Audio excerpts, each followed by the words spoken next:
नमस्ते बच्चों। आज हम पहले अध्याय का जो दूसरा टॉपिक है आधुनिकीकरण के भारतीय समाज पर पड़ने वाले प्रभाव के बारे में पढ़ेंगे। तो आधुनिकीकरण के भारतीय समाज एवं संस्कृति पर पड़ने वाले प्रभावों का वर्णन। सबसे पहले भारतीय समाज आज आधुनिकीकरण की दिशा में तेजी से बढ़ रहा है। आधुनिकीकरण का अर्थ होता है कि नवीन संस्कृति को अपनाना, और इसका प्रभाव किस प्रकार से पूरे भारतीय समाज पर पड़ा है। भारतीय समाज एवं संस्कृति पर आधुनिकीकरण के प्रभाव से उत्पन्न होने वाले प्रमुख परिवर्तनों को निम्नलिखित क्षेत्रों में देखा जा सकता है। यानी कि इस आधुनिकीकरण का प्रभाव किन किन क्षेत्रों में प्रमुख रूप से पड़ा है, इसके बारे में पढ़ेंगे। सबसे पहले है प्रौद्योगिकी विकास, यानी कि किस प्रकार से आधुनिकीकरण से उद्योगों के क्षेत्र में विकास हुआ है। भारत में आधुनिकीकरण का सर्वप्रमुख परिणाम प्रौद्योगिकी विकास के रूप में देखने को मिलता है। यानी कि ये उद्योग धंधों में भी, यानी कि प्रौद्योगिकी विकास में आधुनिकीकरण यानी कि नवीनीकरण का प्रभाव पड़ा है। आज भारत में सूती कपड़ों, रासायनिक खादों, सीमेंट, जूट, भारी मशीनों, दवाइयों, कारों आदि के उत्पादन के बड़े कारखाने स्थापित हो चुके हैं। यानी कि इन सभी के बड़े बड़े कारखाने स्थापित हो चुके हैं। प्रौद्योगिकी विकास के साथ विभिन्न प्रकार के व्यवसायों में इतनी वृद्धि हुई है कि हमारे समाज में अनेक संरचनात्मक परिवर्तन होने लगे हैं। यानी कि इन व्यवसायों की वृद्धि होने से भारतीय का जो संरचनात्मक यानी कि भारतीय समाज की जो संरचना है, यानी उसका विकास जो है वो भी क्या हो जाएगा, परिवर्तित हो गया है। फिर दूसरा है जीवन स्तर में सुधार, यानी कि इस औद्योगिकी के कारण जीवन स्तर में भी नवीनता आई है। भारत में भूमि सुधारों तथा विभिन्न विकास कार्यक्रमों के फलस्वरूप जीवन के सभी पक्षों में आधुनिकीकरण को प्रोत्साहन मिला है। यानी कि मनुष्य के जीवन के हर क्षेत्र में इस औद्योगिकीकरण के कारण नवीनता आई है। कुछ समय पहले तक समाज के जो दुर्बल वर्ग जीवन के अनिवार्य सुविधाएं पाने से भी वंचित थे, उनमें भी चीनी और स्टील के बर्तनों का उपयोग देखने को मिलता है। यानी कि किस प्रकार से बदलाव आया कि जो निम्न वर्ग के व्यक्ति है उनमें चीनी और स्टील के बर्तनों का उपयोग होने लगा है। यानी कि उनके जीवन स्तर में भी सुधार आया है। जीवन स्तर में होने वाला यह सुधार उन मनोवृत्ति का परिणाम है जो आधुनिकता की उपज है। यानी कि समाज के अंदर और अपने परिवार के अंदर जो ये परिवर्तन आए हैं वो मनोवृत्ति, यानी कि लोगों की मनोवृत्ति आधुनिकीकरण के कारण लोगों की मनोवृत्ति परिवर्तित हुई, और जिसके कारण इन क्षेत्रों में परिवर्तन हुए हैं। फिर अगला है कृषि का आधुनिकीकरण, यानी कृषि क्षेत्र में भी आधुनिकीकरण के कारण बदलाव आए हैं।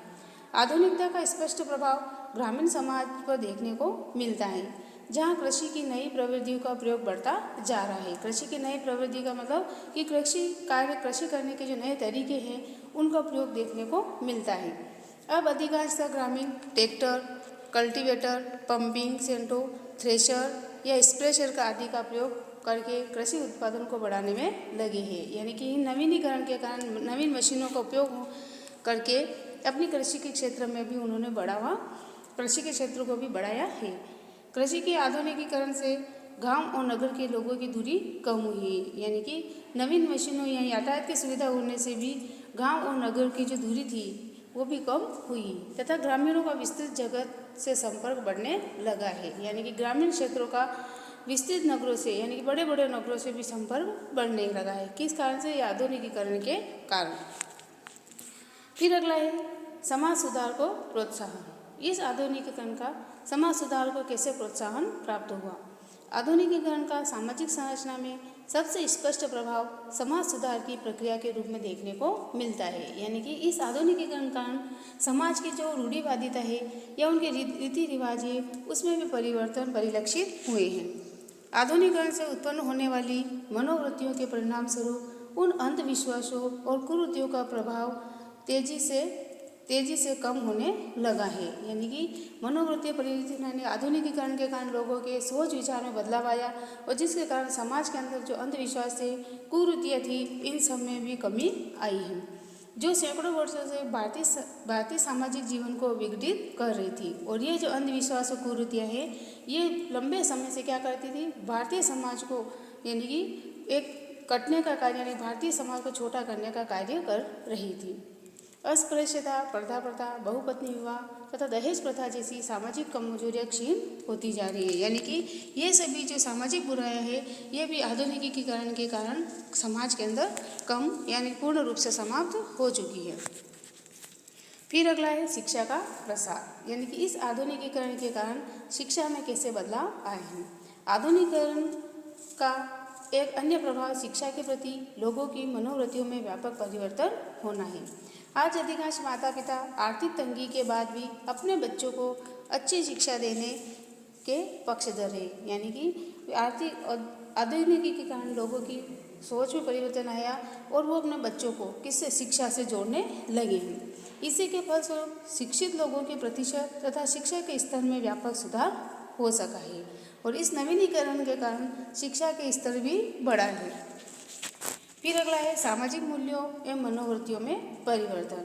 आधुनिकीकरण सामाजिक मूल्यों एवं मनोवृत्तियों में परिवर्तन। आधुनिकीकरण के प्रभाव से भारत में परंपरागत मूल्यों में परिवर्तन होने के साथ ही विभिन्न वर्गों की मनोवृत्तियों में व्यापक परिवर्तन हुए। परंपरागत मूल्यों का मतलब है कि परंपरा से जो आ रही संस्कृति जो है उसमें भी परिवर्तन हुए हैं। साथ ही विभिन्न वर्गों की मनोवृत्तियों में व्यापक परिवर्तन हुए हैं। यानी कि समाज के जो विभिन्न वर्ग है उन आधुनिकीकरण के कारण उनकी मनोवृत्तियों में यानी कि उन समाज के मूल्यों में भी परिवर्तन आए हैं। अब अधिकांश लोग भाग्य की अपेक्षा व्यक्तिगत योग्यता और परिश्रम को अधिक महत्व देने लगे हैं। जातिगत विभेदों की जगह समानता और सामाजिक न्याय के मूल्यों के प्रभाव में वृद्धि हुई है। फिर ये तो हो गया आधुनिकीकरण के कारण होने वाले विभिन्न क्षेत्रों में परिवर्तन के बारे में। अब आगे का टॉपिक है कि संस्कृति किसे कहते हैं और इसके भौतिक और अभौतिक संस्कृति में इसमें क्या अंतर है। तो सबसे पहला है संस्कृति का अर्थ, यानी कि संस्कृति किसे कहते हैं। संस्कृति का अर्थ, मनुष्य ने आदिकाल से प्राकृतिक बाधाओं को दूर करने के लिए वो विभिन्न आवश्यकताओं की पूर्ति के लिए अनेक समाधानों की खोज की है। इन खोजे गए उपायों को मनुष्य ने आगे आने वाली पीढ़ी को ही हस्तांतरित किया है। यानी कि संस्कृति क्या होती है कि एक पीढ़ी से दूसरी पीढ़ी में परिवर्तित की जाती है। प्रत्येक पीढ़ी ने अपने पूर्वजों से प्राप्त ज्ञान और कला का और अधिक विकास किया है। दूसरे शब्दों में प्रत्येक पीढ़ी ने अपने पूर्वजों के ज्ञान को संचित किया है। यानी कि अपने पूर्वजों के द्वारा प्रदत्त जो ज्ञान है उसको आने वाली पीढ़ी के हस्तांतरित किया है। तो ये जो हस्तांतरित करने का ये क्या है, पीढ़ी दर पीढ़ी चलने वाली संस्कृति कहलाती है। और इसे ज्ञान के आधार पर नवीन ज्ञान और अनुभवों का भी अर्जन किया है। यानी कि अपनी संस्कृति को नवीन ज्ञान के साथ जोड़ करके, अनुभवों के साथ जोड़ करके अपनी आने वाली पीढ़ी को हस्तांतरित किया है। इस प्रकार के ज्ञान व अनुभव के अंतर्गत यंत्र, यानी कि कौन कौन से इसके अंतर्गत आते हैं, यंत्र, प्रवृत्तियाँ, प्रथाएं, विचार और मूल्य आदि आते हैं। ये मूर्त और अमूर्त वस्तुएं संयुक्त रूप से संस्कृति कहलाती है। यानी कि ये मूर्त और अमूर्त वस्तुएं जो है, यानी कि कुछ दिखाई देती है और जो समाज के अंदर जो विद्यमान रहती है, ये अमूर्त वस्तुएं जो है क्या कहलाती है, संस्कृति कहलाती है। इस प्रकार वर्तमान पीढ़ी ने अपने पूर्वजों तथा स्वयं के प्रयासों से जो अनुभव और व्यवहार सीखे हैं वही संस्कृति कहलाती है। यानी संस्कृति किसे कहते हैं कि अपने पूर्वजों से और स्वयं के अनुभवों के आधार पर जो उन्होंने सीखा है वही क्या कहलाती है, संस्कृति कहलाती है। फिर है संस्कृति की परिभाषा, यानी कि विभिन्न समाजशास्त्रियों ने अपने अपने अनुभवों के आधार पर संस्कृति की परिभाषा दी है। सबसे पहले हाबल के अनुसार, यानी कि हाबल ने संस्कृति की क्या परिभाषा दी है कि संस्कृति संबंधित सीखे हुए व्यवहार प्रतिमानों का संपूर्ण योग है जो कि एक समाज के सदस्यों की विशेषताओं को बदलाता है। यानी कि हाबल क्या कहते हैं कि संस्कृति जो है कोई सीखे हुए व्यवहार और प्रतिमानों, यानी कि समाज के जो मूल्य है उन सब का योग है जो क्या करती है, समाज के सदस्यों में विशेषताएँ, यानी कि एक समाज की विशेषताएँ बदलाती है। और जो इसीलिए प्राणी शास्त्रीय विरासत का परिणाम नहीं है। ई एस बोगार्ट्स के अनुसार संस्कृति किसी समूह के कार्य करने में सोचने की समस्त विधियाँ है। यानी कि बोगार्ट्स क्या कहते हैं कि संस्कृति जो है एक समूह के रूप में कार्य करने और उनके सोचने के तरीका ही क्या कहलाती है, संस्कृति कहलाती है। मैकइवर और पेज के अनुसार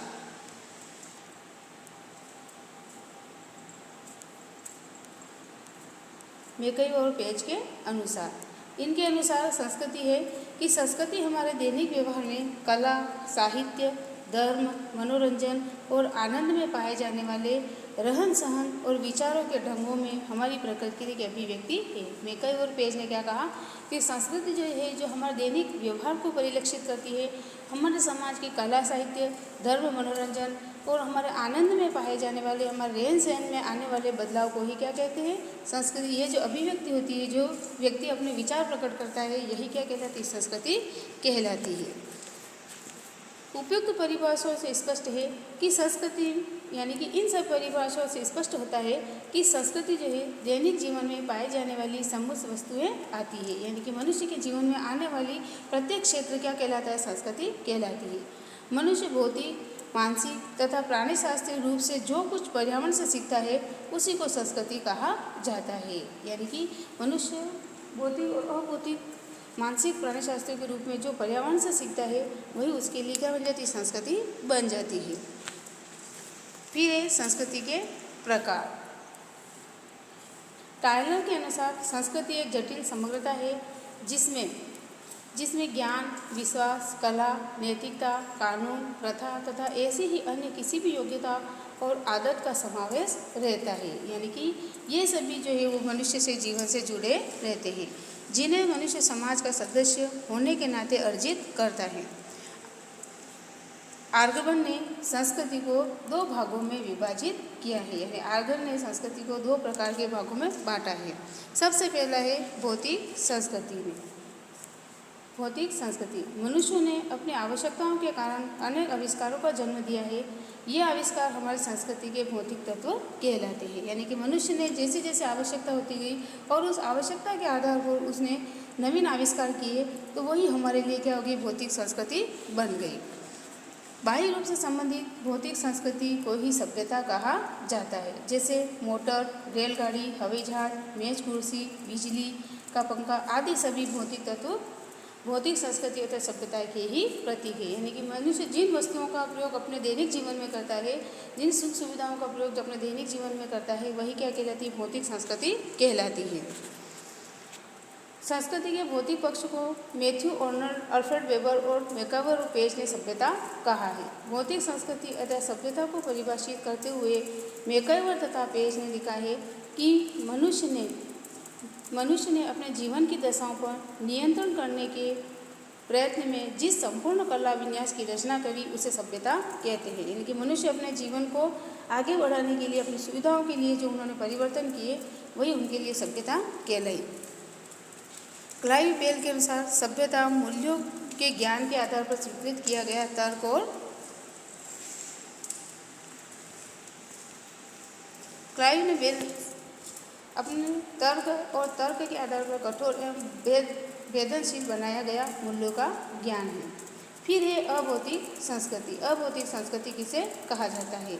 मानव जीवन को संगठित करने के लिए मनुष्य ने अनेक रीति रिवाज, प्रथाओं, रूढ़ियों आदि को जन्म दिया है। ये सभी तत्व मनुष्य की अभौतिक संस्कृति के रूप है।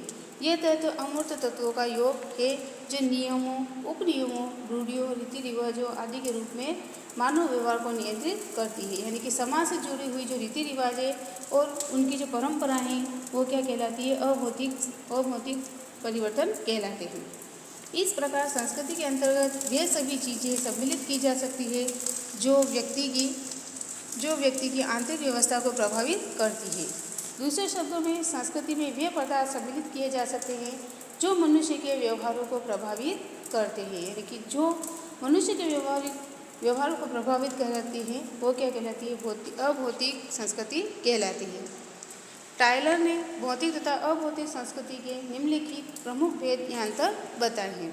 भौतिक संस्कृति के अंतर्गत मनुष्य के द्वारा निर्मित सभी वस्तुएं आ जाती है जिनका उनकी उपयोगिता द्वारा मूल्यांकन किया जाता है। यानी कि भौतिक संस्कृति के अंदर वो सारी वस्तु आती है कि जिनका उपयोग व्यक्ति अपने दैनिक जीवन में करता है।